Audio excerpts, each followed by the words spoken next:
পত্র জমা দিলে সেখানে আপনার আরো দুইজন মনোনয়ন প্রত্যাশী ছিলেন, তারা সহ সর্বমোট 7 জন স্বতন্ত্র প্রার্থী হিসেবে এই একই আসন থেকে মনোনয়ন সংগ্রহ করেছিলেন। আজকে আমরা শেষ পর্যন্ত দেখার অপেক্ষা আছি তারা জমা দিবেন কিনা। যদিও 7 জন ধরি, আপনি এখানে চ্যালেঞ্জ হিসেবে কাকে দেখেন এবং আপনার এই আসনটিতে প্রায় 60,000-এর মতো সংখ্যালঘু ভোটার, তাদের মধ্যে ভোটের উচ্ছ্বাস কেমন দেখছেন? অ্যাকচুয়ালি ধন্যবাদ আপনাকে, যে প্রশ্ন করলেন ভালো, কিন্তু আমি তো চ্যালেঞ্জ মনে করি না। কিন্তু গণতন্ত্রের অধিকার, সবাই নির্বাচন করবে। 7 জন কেন আরো 10 জন দাঁড়াইতে পারে। ভোটের মাঠে দেখা যাবে আর জনগণ ডিসিশন নিবে কাকে পছন্দ করবে, কে ভোট দিয়ে কাকে ভোট দিবে। কিন্তু আমার আপনার চিন্তা করে লাভ নাই। এখন আমি মনে করি জনগণ সচেতন, সবাই বুঝে কাকে ভোট দিলে এই মুন্সিগঞ্জ 1 আসনের উন্নয়ন হবে, কাকে দিয়া বিগত দিনও যে উন্নয়ন করছে তাকে অবশ্যই জনগণ ভোট দিবে। আপনারা জানেন ভোট এই নির্বাচনের আগেই আমি এই 30 বছর ধরে আজকে বিএনপির সাথে আছি। আমি নিজে একটা কলেজ দিছি, এলাকা থেকে 3,000 লোকের কর্মসংস্থানের ব্যবস্থা করেছি। এই একটা কর্মসংস্থানের ব্যবস্থা করতে পারলে আমি যেটা ঘোষণা দিছি, একটা ইপিজেড করব।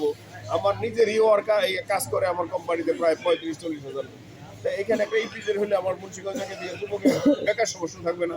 তাহলে আমরা ইনশাল্লাহ ঘোষণা দিচ্ছি নেশামুক্ত মুন্সিগঞ্জ 1 করবো, চাঁদামুক্ত মুন্সিগঞ্জ 1 করবো এবং বাংলাদেশের ভিতরে মডেল কনস্টিটিউশন হবে। জনগণ অবশ্যই চিন্তা করবে কাদের মাধ্যমে ভোট দেবে। আর চ্যালেঞ্জ না থাকলে সে কাজে কোনো মজা পাওয়া যায়নি।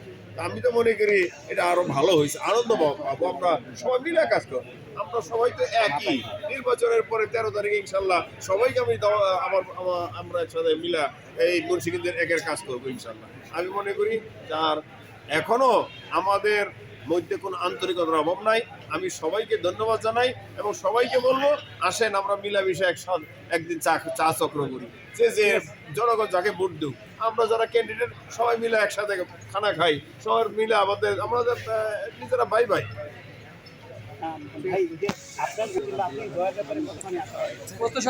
সব কিছুর মালিক কি? আল্লাহ। আল্লাহ গাফুরুর রহিম, আল্লাহ সর্বশক্তিমান। আল্লাহ জানে ভালো মন্দ কি করবেন।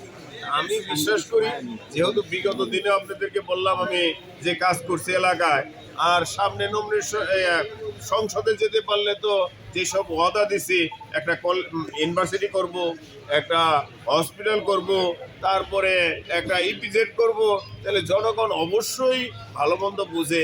আমি তো আশাবাদী 100% ইনশাল্লাহ আমি পাস করব এবং জনগণ বিএনপি ছাড়া তো কোনো কিছু চিন্তাই করতে পারে না। সেইখানে আমার কিছু বলার নাই। তারপরও আমি মালিক আশা করি আমার মালিক যেটা মনে করবো সেটাই সবচেয়ে রেজাল্ট।